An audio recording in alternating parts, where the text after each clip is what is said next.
Action heroes of history. Adventure Man, John D. Craig. In the 3 years since John, no middle initial Craig, came into money, he had traveled to more places than a lot of people go in a lifetime. However, his worldly travels were just beginning. Ooh, Jacko's the devil! At the hotel in Marseille, France, John's buddy Jacko Osborne was blown away by his tale of high adventure in Algeria. Jacko himself had always been interested in the Near East. He wanted John to go back to Algeria and take him along. It's surprising that Jacko would make this suggestion. He was usually a bit wiser than that. John, however, had learned his lesson and gave a firm no to that request. He thought instead that Egypt would be fine. Arriving in Cairo. It was a few weeks later when John and Jacko came to Cairo, Egypt. Jacko had warned him that Egypt was full of beggars and opportunists. Egyptians were so used to tourists that the natives considered them natural prey. The guides in Egypt, called dragomans, descended on the dynamite duo in droves. John and Jacko had to dodge them. An endless stream of vendors also pestered them. They would sell all kinds of things, including walking sticks, photographs, and scarabs. The vendors kept hollering at them, "Baksheesh!" which meant alms. J&J finally found a safe place at the Shepherd's Hotel. This was a rambling yellow structure with a terrace in front, built above the street level. It had been erected on a holy spot, so all the natives respected it and didn't conduct business there. Also, on a daily basis, you would see a funeral procession going past the place. What John found funny is that so many tourists in Cairo tried so hard to not look like tourists. When they wore the classic pith helmets, it was a dead giveaway. The climate didn't warrant them. Cairo actually has pretty nice weather. John and Jacko weren't all that interested in seeing the sights right away. They spent a lot of time sitting on the terrace, drinking the sweet native coffee and eating dates. As John said it, they also got tangled up in some social engagements, whatever that means. Do you think John was playing around? To solve the ongoing problem with dragomans bothering them every time they took a step outside the hotel, they finally decided to hire one. By doing this, the dragoman would chase the rest away. It established his right to exploit the pair of travelers. Also, the dragoman informed them he would be their guardian. Sheesh! Those guys went through a lot to make a buck. John and his pyramids. John had read everything available about the pyramids. He knew how old they were supposed to be, how long it took to build them, even the various theories. One such theory that fascinated him was with the Great Pyramid. It was thought that in its measurements, the Great Pyramid contained all the mathematical secrets of the world and a doomsday prophecy for the year 1940. Not to get off topic, but when you look back through history, you will discover that since the beginning of time, someone has always been talking about the end of time. It's sick that so many people think it's a fun idea. This is nothing anyone should want. As you can see, the world has made it past 1940 by quite a shot. We've also survived 2000 and 2012.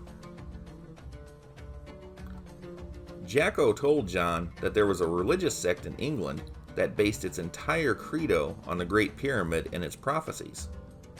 The dragoman they hired, and various people along the way, told John about all the hair-raising tales of ancient Egyptian mysteries, the afterlife, and the reincarnating gods and goddesses. John thought the pyramids looked eerily beautiful in the moonlight, very mystical. The Sphinx was next to them. He was told the popular myth about how one of Napoleon's cannonballs was to blame for its missing nose. Multiple paintings and sketches of the Sphinx made well before the era of Napoleon, show the Sphinx without its nose. So what really happened? No one knows for sure, but different reasons have been given. The only thing that is certain is that the Sphinx's nose was intentionally broken off, somewhere between the 3rd and 10th centuries. As John's interest in the pyramids grew, he realized that staying at the Shepherd's Hotel in Cairo was not a good idea. For one thing, there was too much social life going on there. Way too many people. Also, he wasn't in Egypt just for pleasure. He wanted to get great pictures and footage of the pyramids. To get the awesome pictures he wanted, John knew he had to film the pyramids at sunrise and sunset, when they were at their most mystical and romantic looking. To easily reach the pyramids at these times, he wanted to be closer to them. So John checked into another hotel called Mina House, outside of Cairo and closer to the pyramids. John came up with an even better idea for his photo shoot. He thought it would be so cool to take the footage from the tops of the pyramids, looking down on the Sphinx in the Nile River. He discovered that it was possible to get permission to climb the 2 pyramids he felt were the most worth climbing. John got 2 passes. One of them was for the Great Pyramid of Giza. Pyramid number 1. It was a nervous day for Jacko, who stayed behind at Mina House. He wasn't going to climb a pyramid, and he didn't want to see John get killed going up or down one of these giant stone structures. The first pyramid John climbed for a morning shoot was the Great Pyramid of Giza.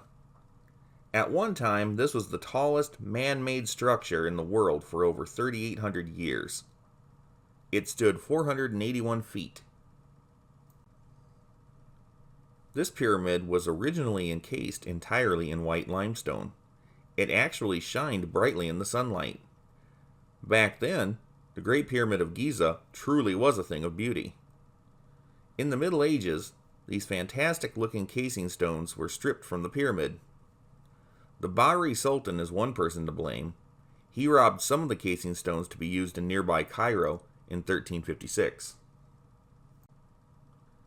The other major culprit was Muhammad Ali Pasha in the early 19th century. This Ottoman Albanian ruler, considered the father of modern Egypt, had many of these pretty stones taken away to build the Alabaster Mosque in Cairo. John didn't think much of the people who robbed the casing stones and ruined the pyramid's beauty. In the process, it also took about 30 feet off the pyramid's top. On the other hand, it made the pyramid very easy for him to climb. It looks like steps going all the way up. From the top, John got some great footage at sunrise. He wanted to go back up at sunset and finish his sequence, but at noon he became obsessed with climbing the second pyramid. Pyramid number 2. The Pyramid of Khafra is the second largest in Giza and stands about 448 feet tall. Although not quite as tall as the Great Pyramid of Giza, this was the real monster to climb between the two. John's dragoman absolutely refused to go with him up this pyramid. He told John that the Sultan hadn't finished taking off the cap rock, leaving some at the top. Also, the last third of the climb was very dangerous. Men had gone up, but it was an extremely risky thing. It was certainly not a good idea to start in the middle of the day for an evening shoot. John fired his dragoman and went to some of the others. He wasn't going to be deterred. The other dragomans were polite about John's request, but all of them said no. One of them, however, said he knew 2 guides in town who would go with John up the pyramid, and he could have them at the Mina House Hotel by mid-afternoon. The guides came and they started their climb. At first, the climb went pretty smooth. The trio went up the face rock where the cap rock had been stripped. This wasn't too much different than what John had done on the first pyramid. Then the guide stopped. They took off everything but their shirts, shorts, and turbans. That means no shoes. John was wearing rubber-soled shoes with the idea they would help him get a footing on the slippery surface. The guides told him in no uncertain terms that was a terrible idea and that he needed to go barefoot. John listened to them and took their advice. One guide continued ahead. John followed him. The other guide brought up the rear carrying the movie camera on his back. Before they got to where there was still a lot of caprock, the guides bowed and prayed to Allah for several minutes. For the first time, John was starting to question his persistence in climbing this particular pyramid. So how do you climb up slick surface caprock on a pyramid? There would be little niches in it, anywhere from 3 to 6 inches wide, made by slight earthquakes over the centuries. Without these little cracks, it wouldn't have been possible at all. That's why no shoes. Your feet have to be as nimble as they can. It was tricky finding these cracks because they weren't always conveniently placed. The guide ahead of John had an idea of how the crack pattern ran, so he followed him without trouble.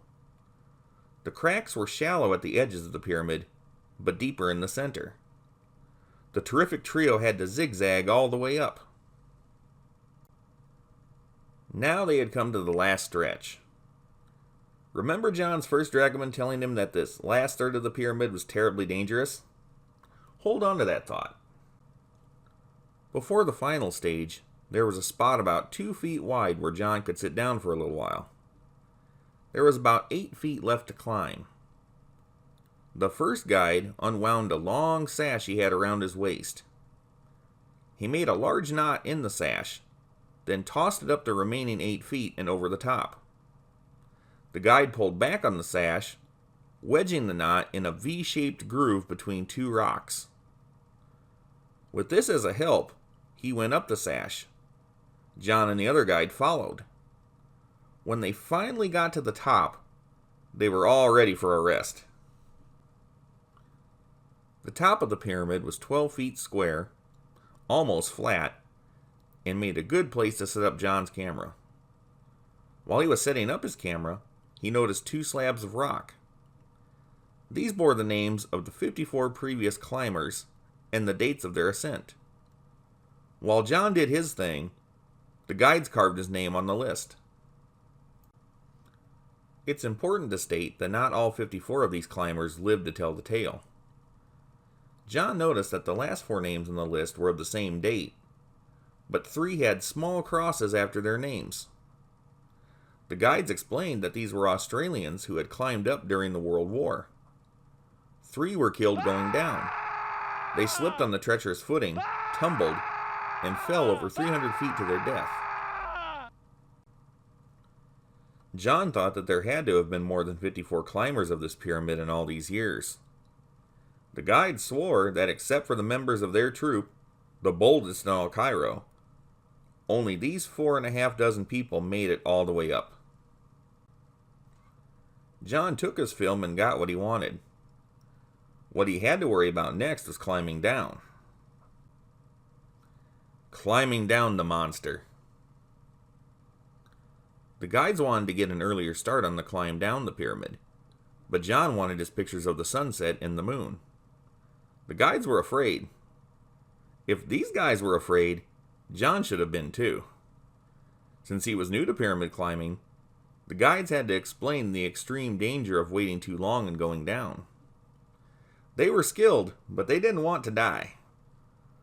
The guides agreed that they could stay until the sun was very low.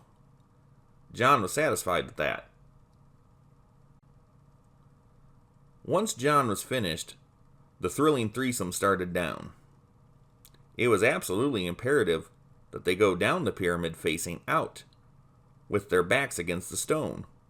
Why? Because if they didn't, they wouldn't have been able to see the cracks below. If they slipped, there was a better chance in that position of catching their heel in another crack. John definitely wasn't jazzed about the idea of going down the pyramid in that way, but that's how it had to be done. As it got darker, the shadows and dusk would play tricks with where the cracks were. There was no time to waste. The only way to go down the top 8 feet was to slide on their backs and land in the wide niche between the 2 layers of cap rock. It looked impossible. John wanted to use the same sash they used in climbing up, but that wouldn't have worked. The first guide slid down and landed safely. Then John. Then the second guide with John's camera across his belly. The rest of the descent wasn't quite as bad, but John noticed the guide ahead of him always stepped out of his path before directing him to the next crack. Why? In case John slipped, the guide didn't want John to take him along. It seemed like forever, but they finally reached the safe surface of the pyramid. They put on their shoes and other clothes they had left there. At this point, all 3 were pretty giddy and jumping down the steps. When they got a bit closer to the ground, they could see that several hundred people were gathered below. It reminded John of the human flies that climb buildings in Los Angeles, and how people would always be looking up and watching. Some wanted to see him succeed. Others expected the spectacle of a violent death. John wasn't doing this for a publicity stunt, but it made him feel foolish as people thought he was some sort of glory grabber. The Mina House Hotel found out what was going on and sent their private cars to meet John. The crowds were cheering wildly. John, who was so happy to have made it up and down the pyramid alive, paid the guides double. They blessed him 1,000 times. These men worked hard for their money, and John knew they deserved it. He had definitely hired the right guys. When John got back to Mina House, he found that Jacko was so nervous about John's fate he was biting his pipe stem into shreds. No more pyramids. The next day, Jacko took John away from temptation. They decided to go up the Nile River to Luxor, where the Valley of the Kings is located, and the Aswan Dam. At Aswan, J&J boarded a mail boat that took them south to Wadi Halfa in Sudan, just below the second cataract of the Nile.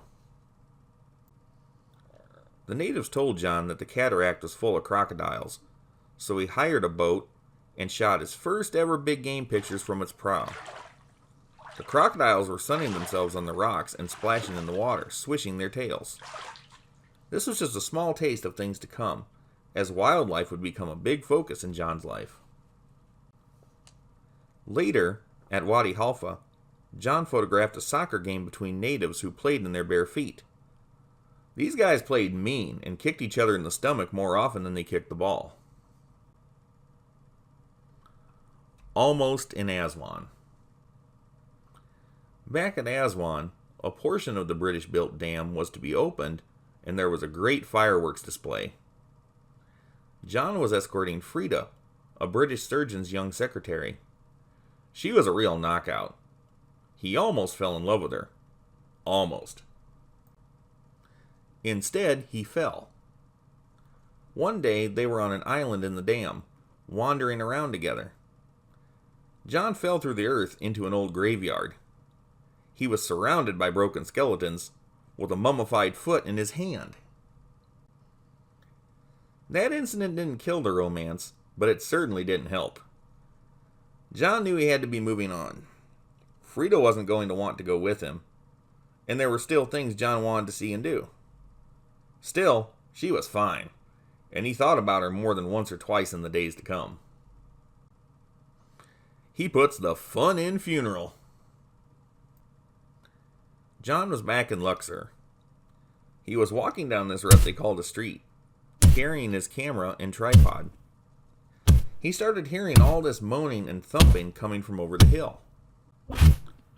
John went up the hill to see what it was all about. He was going to film it. Of all things, it was a funeral procession, coming up the incline from the other side. The coffin was lashed to a camel. As the camel walked, the body inside the coffin rattled and banged inside. That's where the thumping was coming from. Not wasting any time, John set up his camera and started turning the crank handle. As the mourners approached, some of them noticed John and got real mad. He kept on filming, but they started picking up sticks. John picked up a stick too and started waving it with one hand, turning the crank with the other. They retreated, but he wanted them to come at him again for the sake of a picture, so he dropped his stick. This guy was just camera crazy. John got what he wanted. Sort of. The mourners charged again, but this time started throwing stones. One of the stones hit John on the shoulder and knocked him over. He jumped back up, grabbed his camera on the tripod, and ran full speed down the street, ducking into the first alley he saw. Then he went to a side street, ducked into another alley, and rounded a corner where he bumped into a short, skinny white man in white linens. This guy didn't ask any questions. He pushed John into a native hut and closed the door. While John was inside, the helpful stranger simply stood outside smoking a cigarette as the chase went by.